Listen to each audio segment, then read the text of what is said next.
you've done it. You've done it. Yeah, I just showed him and he got the paper and everything.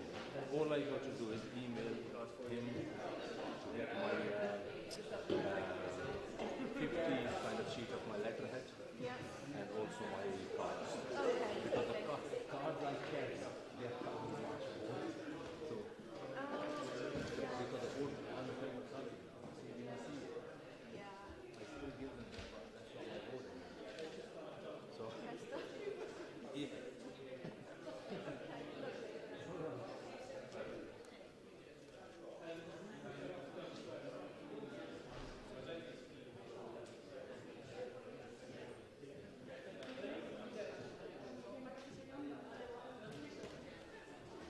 you don't want to, you know.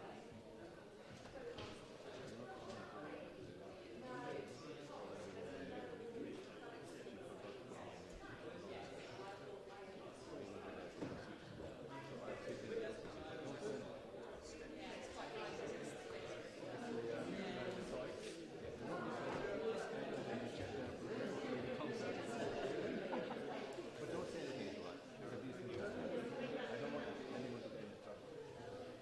In 18 years, it happened once. No, I know.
Nobody want to. Yeah, somebody else. I had to grow stores in neighborhood. Yeah. What's that? TikTok?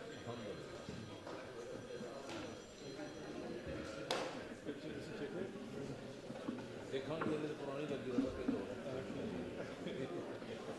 Promise पे जवानी लग गई जवान ही लग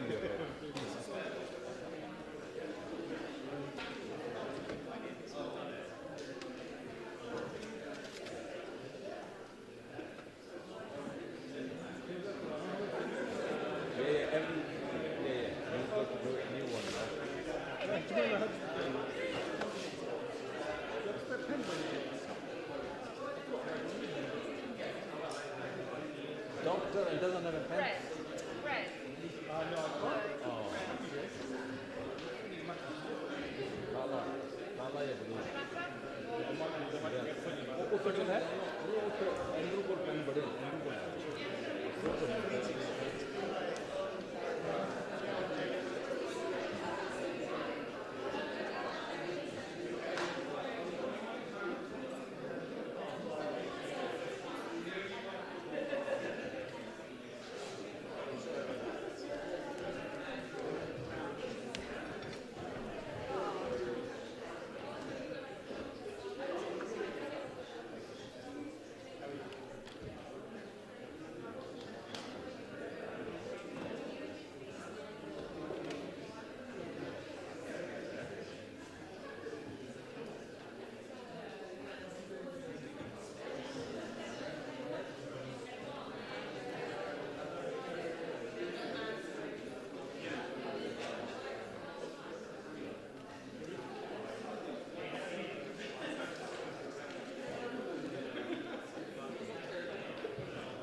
Okay, welcome everybody, and I want to congratulate all returning councillors and new councillors.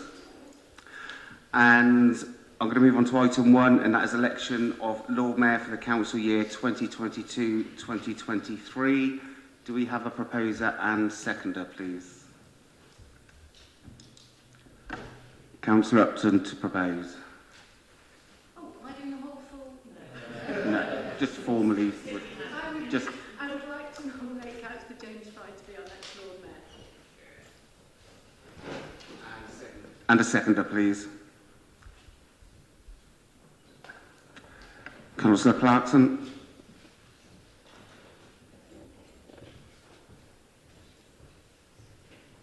Thank you. Okay, now we move to the vote for those. Sorry, Lord Mayor, do I have to declare an interest?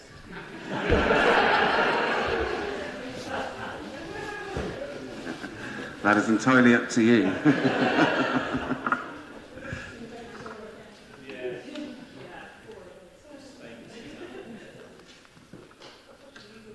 Okay, right, let's move to the vote, please, for those in favour.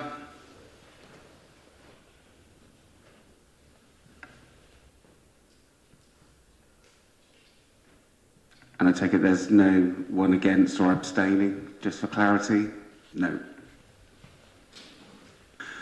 Okay, I now call on Councillor James Fry to take the chair.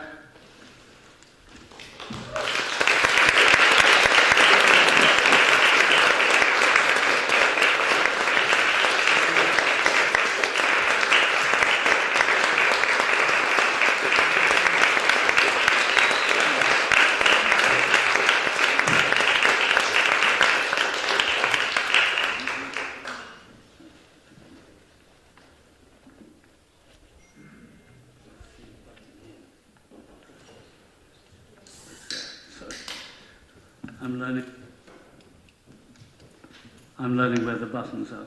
Thanks very much indeed.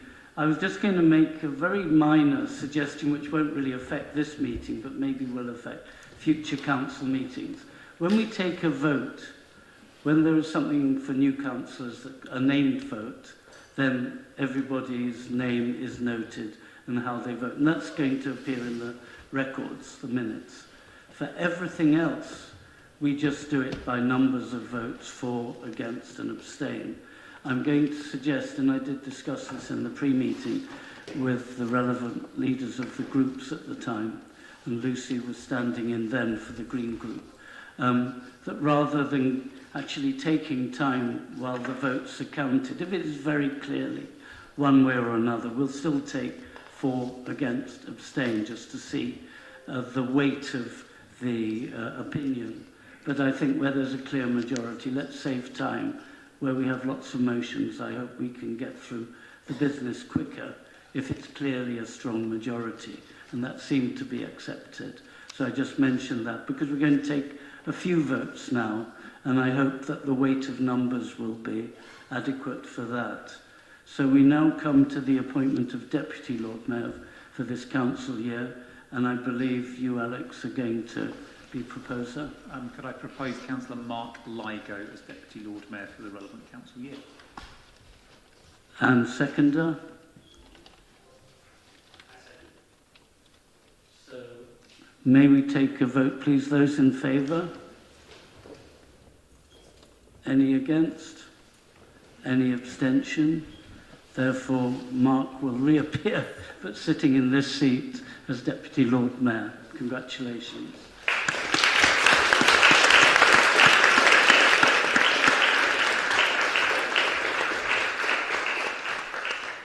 We now turn on to the appointment of a sheriff for the next year. And I believe you, Ed Turner, you're going to propose, is that correct? Yeah, I'd like to propose Mike Rowley, who is currently en route to the meeting, chasing along on horseback or something. And is there a seconder? I'd like to formally second it. And so all the votes in favour? Any against? Any abstentions? So Mike, well, we can clap him when he comes. He will become the sheriff. So thanks very much. I'll now turn to Lucy and ask, do we have any apologies? We have apologies from councillors Altaf Khan, Deco Walcott and Nigel Chapman. Okay, I hope you heard that. From councillors Altaf Khan, Deco Walcott and Nigel Chapman. So declarations of interest, I see none. So announcements. It says from the Lord Mayor, I have absolutely zero announcements. From the Chief Executive, nothing either. I'm going to ask Anthony Buckley, do you have any announcement? You are very kind, and congratulations to the former Lord Mayor as well. For those who may not know, I'm City Rector Anthony Buckley. Just very briefly, I've been here 3.5 years, and this is my second live one of these. And I've been really quite excited all day. And I think it's because it's that combination of continuity with change and stability and new faces, honouring the new, but also honouring the old. The same story, serving the good people of Oxford and beyond, but a different chapter. But I wonder, this could be a discussion starter, not for now, is that the sign of a good, healthy community is when we can honour the old and honour the new and hold them in good balance. One last thing, if I may, for new councillors, you may notice that during meetings I do not raise my hand. That's not because I'm not interested, but because I really am. But because it is all of you who have the real honour that you are representing the citizens of this great city. And so I am privileged to be alongside you, supporting and affirming and encouraging, and thank you so much, all of you, for all that you do. Thank you, Lord.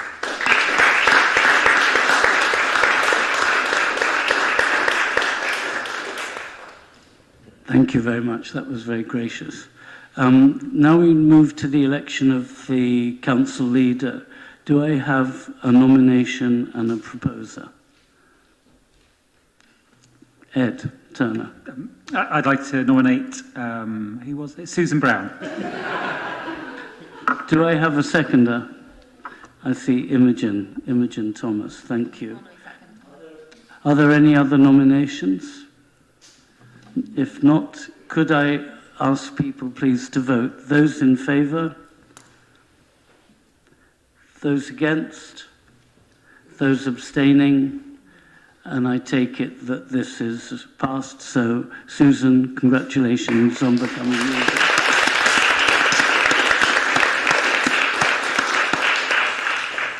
So in your renewed position, could you please give a report on the appointments? I certainly can. So thank you very much. It's just as well, because I have got a report on the agenda. So phew, that's all I can say. And the appointments are essentially for the cabinets.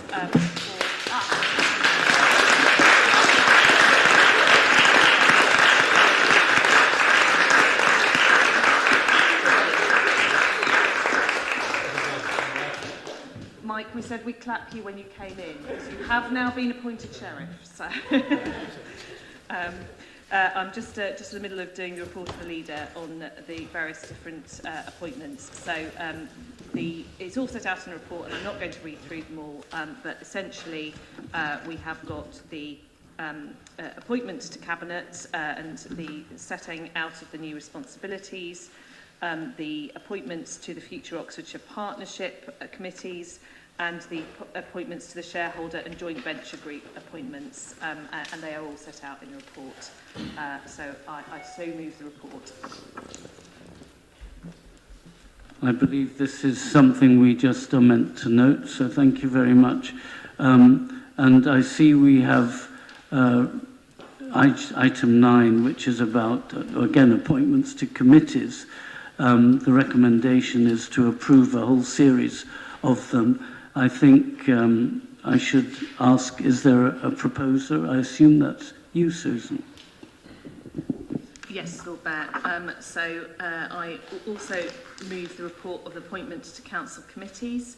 And as part of this report, we are approving the structure of the council committees as defined in the Constitution and set out in the report.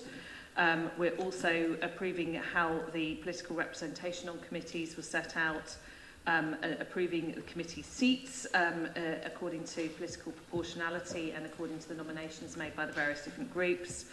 Agree that all members of council can form the pool of members able to observe on appeals and grievances panels in accordance with the council's policies. We're appointing 3 non-executive members to the Oxfordshire Growth Board Scrutiny Panel and 1 non-executive member to the Joint Oxfordshire Health Overview and Scrutiny Committee. So that is all the information that's in the report in great detail. I hope we can all agree that. Thank you. Is there a seconder? Thank you. If you could see, that was Ed Turner. Are there any questions? Other speakers? If not, can we proceed to a vote? Those in favour? Against? Abstention? Thank you. So that is carried. Thank you very much. Then the final item is item 10, where I believe there might be a question, which is on selective licensing fees. Excuse me, Lord Mayor. Sorry to interrupt. I might have an interest, so can I just... Okay. So do you, sorry, are you declaring an interest? Yeah, sorry, I missed it earlier, so I'll do it now. Okay, and the same for Sarge. Sorry. Shall we leave? Should they leave? Yes. Thanks for raising that.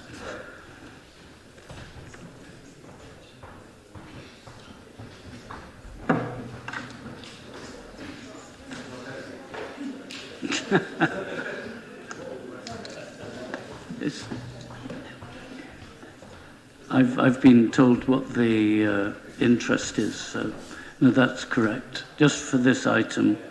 Is there a proposer? Sorry.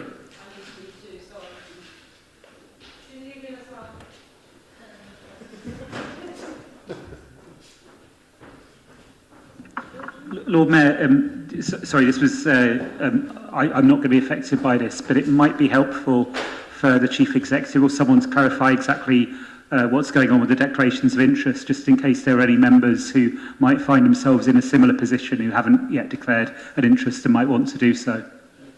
Okay, I think there was uncertainty. Is it about licensing? Is it about things like HMOs? Maybe Marcia, can you clarify? Or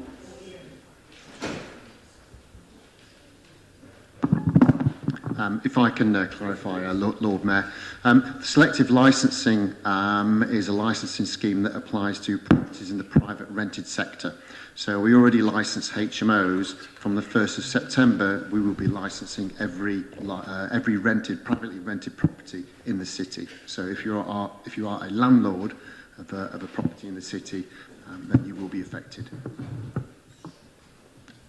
thank you for that. Does it affect anyone else? I don't see that it does. Thanks for clarifying that. Okay, for this proposal on selective licensing fees, do I have a proposer? Linda, thank you. Thank you, Lord Mayor. Oxford Labour fought the recent election with a manifesto commitment to build on our trailblazing HMO licensing scheme and work towards bringing in a licensing scheme for all privately let homes in the city. The recommendation before us this evening is the final decision that this council needs to take before we can start to turn that manifesto pledge into reality. Back in January 2020, I stood here in this chamber and proposed a motion, which was seconded by my good friend, former councillor Sian Taylor, which called for the adoption of compulsory licensing for all privately let homes in the city. Disappointingly, at the time, the Liberal Democrat group tried to derail our ambition. They moved an amendment which would have slowed down our progress towards where we are today. Thankfully, the Labour administration ignored them because we understand the urgent need for action in this area. We know there's a problem with poor housing conditions in the private rented sector in the city. There are too many properties with serious hazards which make them unsafe. Our current work in this area is very good, but it is reactive. It relies on tenants or neighbours coming forward to complain. We need to move to a proactive regulation of the private rented sector if we want to see significant improvements to the city's housing stock and protect renters from poor conditions. A lot has happened since that original motion to council. On the 9th of September 2020, the Cabinet agreed to go out to formal consultation on the development of a scheme. There then followed 16 weeks of consultation, which, despite the limitations of the pandemic, received a very good rate of response, with over 2,000 people responding to the online questionnaire, and 148 people joining Zoom meetings to give their views, as well as in-depth work with stakeholders. Feedback from the consultation was incorporated into the final proposals, which were agreed by Cabinet on the 10th of March last year, and which were finally confirmed by government last month. All that is left for this council to do is to agree the fee structure contained in Appendix 7 of the report before you. The scheme is cost neutral to the council. Legally, the money raised from fees cannot be used to support other areas of the council's work. The fee structure is designed to reward compliant landlords with generous discounts for landlords who apply early, within the first 3 months of the scheme going live, and a substantial discount for accredited landlords and agents who have signed up to a code of conduct and to receive training on property management. For clarity, the scheme this council will adopt will cover the whole of Oxford, including the Holywell ward. The selective licensing scheme is due to commence on the 1st of September 2022, and it will operate for 5 years. So Council is now recommended to approve the proposed fees and charges structure for selective licensing as attached in Appendix 7 of the March 2021 Cabinet report, which you have before you this evening. And finally, I'd just like to thank Ian Wright, who's here this evening, and Gail Siddall, and the whole team of officers who've worked with them to get us to this point this evening. They've worked astonishingly hard over the whole of the last 2 years, so thank you very much.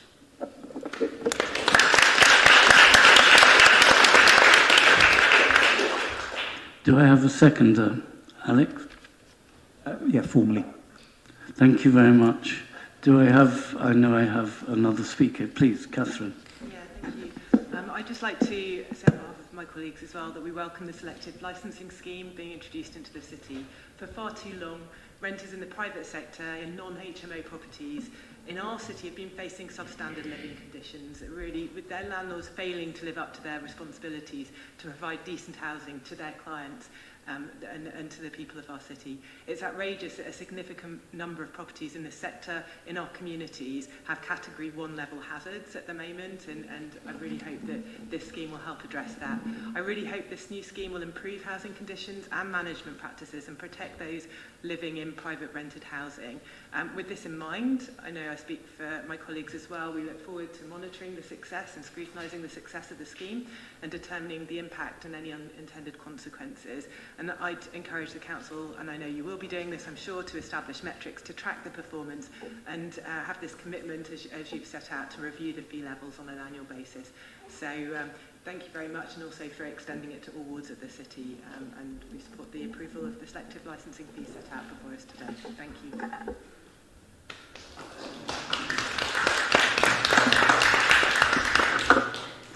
Any other questions, Sarge?